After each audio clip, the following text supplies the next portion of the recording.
السلام علیکم دوستوں، آپ دیکھ رہے ہیں کوڈنیٹ۔ آج کی ویڈیو میں ہم بات کرنے والے ہیں IELTS 202 پر، تو ویڈیو کو آخر تک ضرور دیکھیے گا کیونکہ اس ویڈیو میں آپ کو بہت کچھ نیا سیکھنے کو ملے گا۔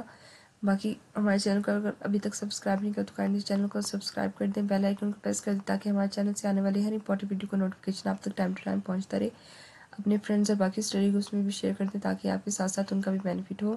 چلیے آج کا لیکچر سٹارٹ کرتے ہیں۔ ہمارا لیکچر نمبر 4 ہے ہولی قرآن کے بارے میں اور اس کی سائنسی جو تھیں ان کے بارے میں، ٹھیک ہے۔ تو جو قرآن مجید ہے اللہ تعالیٰ کا کلام ہے، یہ ایک ایسا منفرد کتاب ہے جو انسانی عقل جیسی کوئی بھی چیز بنانے سے قاصر ہے۔ اللہ تعالیٰ نے انسانوں کو چیلنج دیا تھا کہ اگر وہ سمجھتے ہیں کہ قرآن مجید کی وحی نہیں ہے بلکہ انسانی تصنیف ہے، یعنی انسان نے لکھی ہے، تو وہ اس جیسی کوئی کتاب لے کے آ جائے لیکن صورت بنا کر دکھا دیں۔ تو سورۃ البقرہ کی آیت نمبر 23 میں اللہ تعالیٰ کا ارشاد ہے، اور اگر وہ تمہیں اس کتاب میں شک ہے تو اپنے بندے جو میں نے اپنے بندے پر نازل کی ہے تو تم بھی اس جیسی ایک صورت لے آؤ اور اللہ کے سوا اپنے سب مددگاروں کو بلا لو اگر تم سچے ہو تو۔ تاریخ گواہ ہے کہ اس بات کا ابھی تک کوئی بھی جواب نہیں دے سکتا اور نہ ہی قیامت کے روز تک کوئی دے سکے گا۔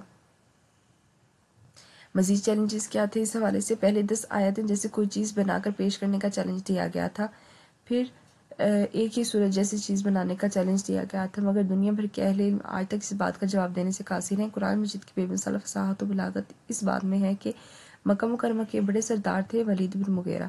تو یہ امپورٹنٹ MCQs کے لحاظ سے ہے، بہت امپورٹنٹ ہے، اس کو یاد رکھیے گا۔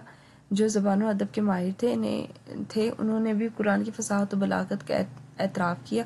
انہوں نے اپنی کمزوری کا اقرار کیا کہ قرآن مجید انسانی کلام نہیں ہو سکتا، کیونکہ اگر ہوتا تو وہ بھی اس جیسا کلام بنا سکتے تھے، مگر وہ ناکام ہو گئے۔ اچھا، موڈیول نمبر 2 ہے ہمارا کائنات کے رازوں کی وضاحت۔ سائنس جو بگ بینگ تھیوری ہے اس کے بارے میں ہم پڑھیں گے۔ قرآن کریم میں کائنات کے آغاز کو ایک سکڑتی ہوئی چیز سے پھیلاؤ کے طور پر بیان کیا گیا ہے۔ سورۃ الانبیاء کی آیت نمبر 30 میں اللہ تعالیٰ کا ارشاد ہے کہ کافروں نے نہیں دیکھا کہ آسمان اور زمین آپس میں جڑے ہوئے تھے، پس ہم نے بھی انہیں جدا کر دیا۔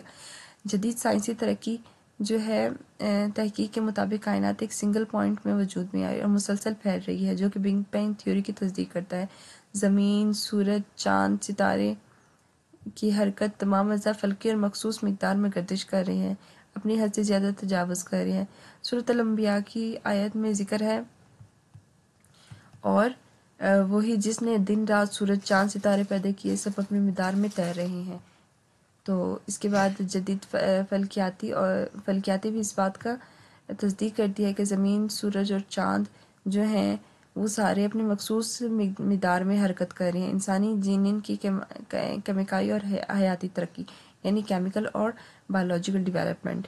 تو ماں کے رحم میں انسانی بچے کے مختلف مراحل میں نشوونما اللہ تعالیٰ کی قدرت کی نشانات قرآن میں بیان کیے گئے ہیں، یعنی ڈیولپمنٹ آف جو ایمبریو، یعنی کہ جو بچہ پیدا ہوتا ہے اس کا، یعنی کہ جو سٹارٹنگ سے پروسیس ہوتا ہے وہ سٹیپ بائی سٹیپ ہوتا ہے، تو یہ بھی ایک سٹیپ بائی سٹیپ پروسیجر ہے۔ تو اس کے بعد ہم یعنی فیوچر کی پریڈکشن بھی کر سکتے ہیں، مستقبل کے واقعات کی پیشن گوئی کیسے ہوتی ہے۔ جیسے غزوہ بدر میں مسلمانوں کی فتح ہوئی تھی تو کفار کی ادری بدری کے باوجود مسلمانوں کی فتح کا ذکر قرآن مجید میں پہلے سے موجود تھا۔ یہ پیش گوئی حقیقت ثابت ہوئی تھی اور اللہ تعالیٰ نے مسلمانوں کو فتح کی تھی۔ صلح حدیبیہ کے باوجود مسلمانوں کو فتح کی خوشخبری ملی تھی۔ صلح حدیبیہ کے معاہدے میں بظاہر مسلمان نقصان میں نظر آئے تھے، لیکن انہوں نے پہلے ہی فتح کی بشارت دی تھی۔ یہ پیش گوئی فتح مکہ کی صورت میں پوری ہوئی اور نبی کریم صلی اللہ علیہ وآلہ وسلم صحابہ بطور فاتح اپنے وطن لوٹے تھے۔ اس وقت فارس آتش پرست اور روم عیسائیوں کو بار بار شکست دے رہا تھا، مسلمان رومیوں کے حق میں تھے، اور اسی وقت قرآن میں پیش گوئی کی گئی تھی کہ رومی چند سالوں میں فتح پائیں گے۔ کچھ ہی عرصے کے بعد یہ پیش گوئی حرف بحرف پوری ہوئی اور مسلمانوں کی حکومت کا قیام ہوا تھا۔ اس کے بعد کیسے ہوا تھا؟ جب مسلمان مشکلات میں آئے تھے، قرآن نے اعلان کیا کہ مستقبل میں خلافت اور اسلامی حکومت قائم ہوگی۔ خلفائے راشدین اور بعد کے ادوار میں مسلمانوں نے ایک عظیم سلطنت قائم کی تھی جو اس پیشن گوئی کو سچائی کا ثبوت ہے۔ فرعون کی لاش، فرعون جو خود کو خدا کہتا تھا، اس کے بارے میں قرآن مجید میں اللہ تعالیٰ کا ذکر ہے کہ اس کی لاش کو محفوظ رکھیے گا تاکہ لوگوں کے لیے نشانی عبرت رہے۔ آج بھی فرعون کی ممی محفوظ ہے، یہ بھی قرآن مجید میں سچائی کی ایک اور دلیل ہے۔ یعنی یہاں پر ہمارا ماڈیول نمبر 2 ختم ہوتا ہے. ماڈیول نمبر 3 ہم نیکسٹ ویڈیو میں سٹارٹ کریں گے.